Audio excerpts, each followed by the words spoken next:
ഇല്ല, ഞാനിങ്ങനെ ഒരു അനുജന് ഒരു മാനസികമായിട്ടുള്ളൊരു ബുദ്ധിമുട്ടുണ്ടായിരുന്നു. എൻ്റെ ഇപ്പം ഈ മരിച്ച അനുജന്. അപ്പം അങ്ങനെ അന്നേൽക്കാണ് ഞാൻ പോയിട്ടുള്ളത്.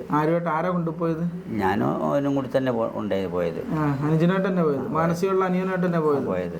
അങ്ങനെ എവിടെ പോണ കാണാൻ അവരെ കോഴിക്കോട് ഇരിക്കണ മൂപ്പൻ്റെ വീട്ടിൽ. എന്നിട്ട് അല്ല, അവിടുന്ന് കാര്യങ്ങളൊക്കെ പറഞ്ഞ് ആയിട്ട് പിന്നെ സമാധാനത്തിലും റായത്തിലും ആയി കിട്ടി. പിന്നെ ഷെയ്ഖുനാൻ്റെ അടുത്ത് പിന്നെ ഇവന് കുറച്ച് അസുഖമുണ്ട്, അതിനെ പറ്റി ഞങ്ങൾ വന്നാണെന്ന് അത് പറയാതെ തന്നെ അവർ മനസ്സിലാക്കി മറുപടി ഇങ്ങോട്ട് പറഞ്ഞേക്കണം. അത് ആ സോക്ക് വേണ്ടെന്ന് പറയുക, അല്ലെങ്കിൽ അത് സാരമില്ല അങ്ങനെയൊക്കെയാണ്ട് പറയലാണ്.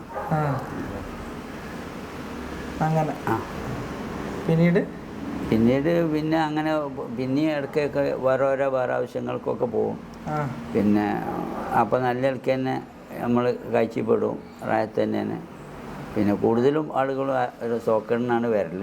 അപ്പോൾ അവരോട് ചിലപ്പോൾ എന്തെങ്കിലും ചെല്ലാൻ പറയും.